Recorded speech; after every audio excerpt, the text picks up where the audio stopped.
कि ये इनफैक्ट जो है ये जगह है जी दलितों के लिए एक प्रेरणा भी है और एक तीर्थ स्थल भी है। जी तो हम सरकार से आज के दिन मांग करते हैं इसे राष्ट्रीय धरोहर जो है डिक्लेयर किया।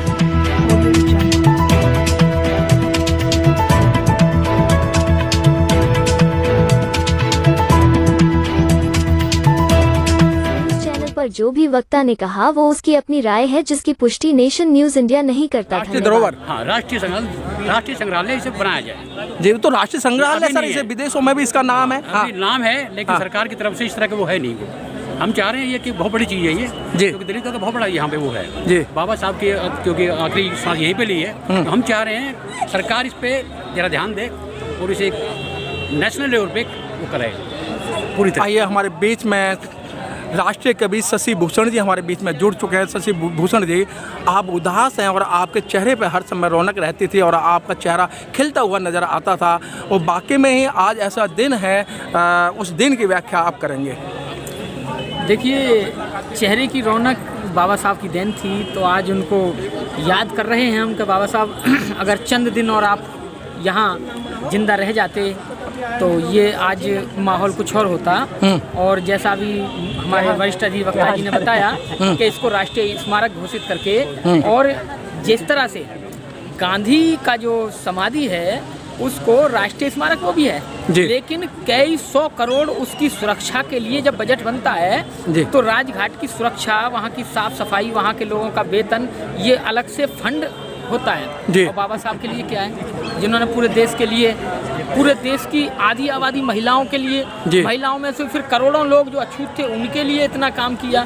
बाबा साहब तो पूरे देश के थे, उनके लिए इतनी सी जगह। मैं तो ये चाहता हूँ कि आसपास के जो लोग हैं इनको भी कहीं और शिफ्ट करके इस पूरी जगह को और कवर करके यहाँ पे बहुत बड़ी चीज़ें, विश्वविद्यालय बनना चाहिए बाबा साहब के नाम से।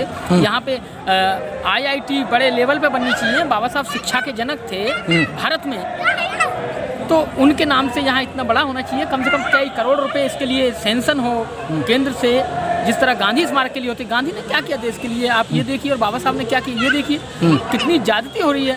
राहुल सांकृत्यायन ने एक बार कहा था और अपनी किताब में भी लिखा है कि लोग गांधी को भूलना चाहते हैं लेकिन सरकार नहीं भूलने देना चाहती, और लोग बाबा साहब को याद करना चाहते हैं लेकिन सरकार बाबा साहब को भुलाना चाहती है। शशि भूषण जी, हमेशा बाबा साहब ने देने की बात की है और बाबा साहब ने हमेशा दिया ही था, लेकिन आज मजबूरी क्या है बहुजन समाज के सामने कि वो आज सरकार से मांग रही है, दिल्ली सरकार से मांग रही है, केंद्र सरकार से मांग रही है। हम तो देने वाले रहे हैं हमेशा। देखिए, बुद्ध ने कहा था समय परिवर्तनशील है। ये देश हमारे राजाओं का था, हमारे राजाओं का यानी हमारे लोग ही, बुद्ध के मानने वाले लोग ही राजा हुआ करते थे।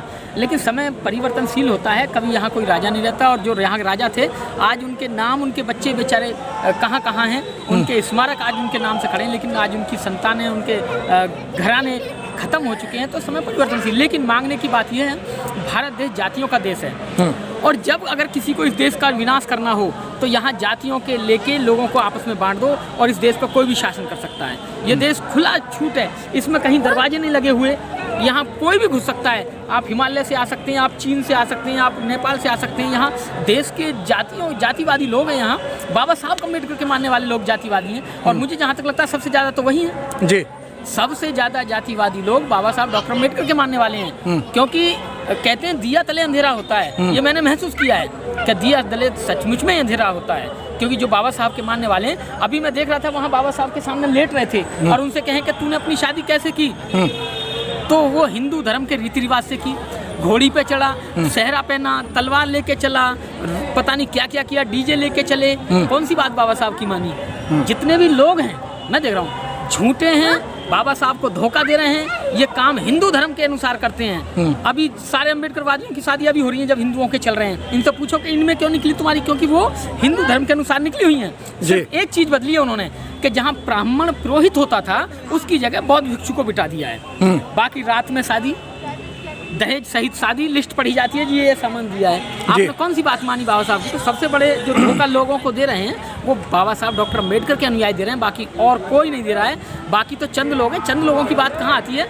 ढोल के आवाज़ में छोटी आवाज़, छोटी ढोलक की आवाज़ या वो जो ढपली की आवाज़ नहीं आती है। तो ज़्यादा तो ये हैं, धोखा तो ये दे रहे हैं, जातिवादी ये हैं। ब्राह्मण की जाति नहीं है। ब्राह्मण में कितनी जाति हैं? 10-15 जाति होंगी, इनकी तो हजारों जाति हैं। ये कब खत्म करेंगे? बढ़ा हो रहे हैं। अब तो चमार जाटव डिवाइड हो गए। जी जी जी।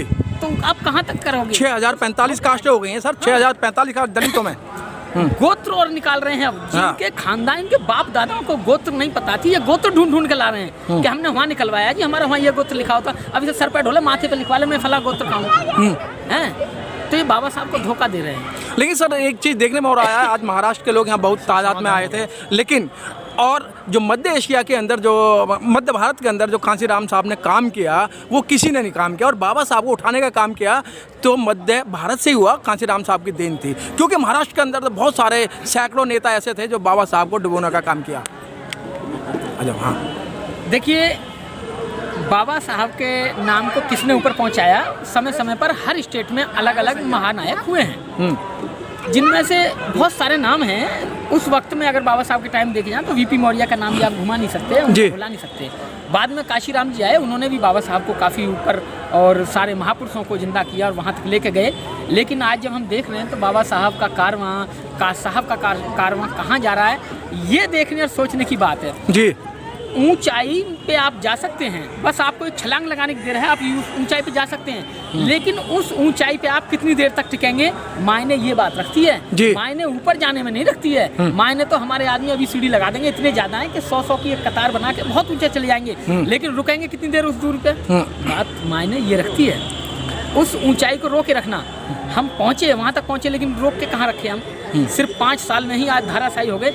जहाँ हम 84 में थे, वहीं आज 2022 में हैं जी। फिर हम कितने साल रोक पाए उस ऊंचाई को? सिर्फ 5 साल। आखिर कमी कहाँ थी? बात इस बात की है। बात ये नहीं है कि आदमी को आप सूट वूट पहना दो और पेन लगा दो जेब में तो वो शिक्षित हो जाएगा। वो कोट पैंट पहनाने से और उसके कोट में पेन लगाने से शिक्षित नहीं होता है। बात यह है कि जब तक उसके अंदर मानसिकता, उसकी बुद्धि जो है वो कितना काम कर रही है, उसके लेवल पे है। और जब तक वहाँ से नहीं नापेंगे तब तक हम किसी की विद्वानता का पता नहीं लगा सकते। तो समाधान क्या है राष्ट्रीय कवि जी? क्योंकि आप भी मंच से रातों रात ये प्रोग्राम करते हैं और हम लोग भी रात दिन एक कर रहे हैं। समाधान बताता हूँ।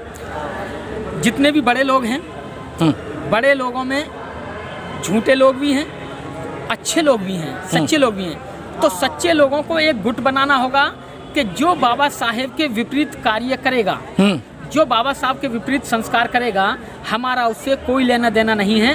हम उसको उसी कैटेगरी में रखेंगे जिस कैटेगरी में हम मनुवादी ब्राह्मण को रखते हैं। उनकी रोजी रोटी खत्म करने जा रहे हैं आप, फिर वो खाएंगे कहाँ से? रोजी रोटी किसकी खत्म हो रही है बात अलग है, लेकिन बात है उसको खत्म करना होगा, उनका बायकाट करना होगा। हमारे लोगों को एक काम करने होंगे। जो व्यक्ति दिन में शादी कर रहा है, चाहे सगे भांजे की है, चाहे भतीजे की है, चाहे बेटे की है, रात की शादी में बिल्कुल नहीं जाएंगे जी।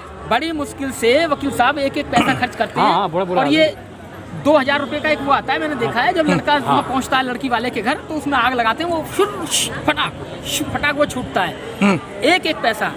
और अच्छे घर नहीं इनके मिलेंगे, लेकिन शादी में एक दिन के लिए ये करोड़ों रुपए खर्च करते हैं। अगर उतने ही पैसे में जितने शादी में एक डीजे खत्म कर दें, रात की शादी खत्म कर दें, ऊंचे बड़े बड़े ये जो टेंट वो आजकल फार्म हाउस चले, इन्हें खत्म कर दें और एक साथ कम से कम 5 या 6 शादी करने, सामूहिक शादियां करने का अगर ये प्रचलन स्थापित कर लें तो इनका बहुत पैसा बच सकता है। ये संपन्न, साधन संपन्न, आर्थिक मजबूत हो सकता है। राष्ट्रीय कवि जी, ये तो मानवर कांशीराम साहब की 5 प्रतिज्ञाएं थी। मैं किसी शादी में नहीं जाऊंगा, किसी के जन्मदिन में जाऊंगा, किसी के मरण दिन में जाऊंगा और किसी में नहीं जाऊंगा। तो सर वो 5 प्रतिज्ञाएं तो कामयाब नहीं हो सकती हैं। नहीं, मैंने उनकी प्रतिज्ञाओं को नहीं कहा है। मैंने क्या कहा है? रात में शादी, जो व्यक्ति रात में शादी करता है उसकी शादी में बिल्कुल ना जाएं हमारे बुद्धिवादी लोग। अगर ये प्रण कर लें तो मैं कह सकता हूं कि हम अपनी बर्बादी का कारण में बहुत बड़ा ब्रेकर लगा सकते हैं। खत्म नहीं कर सकते तो ब्रेकर जरूर लगा सकते हैं और एक दिन खत्म भी कर सकते हैं। ठीक सर, बहुत बहुत धन्यवाद। Press the bell icon on the YouTube app and never miss another update.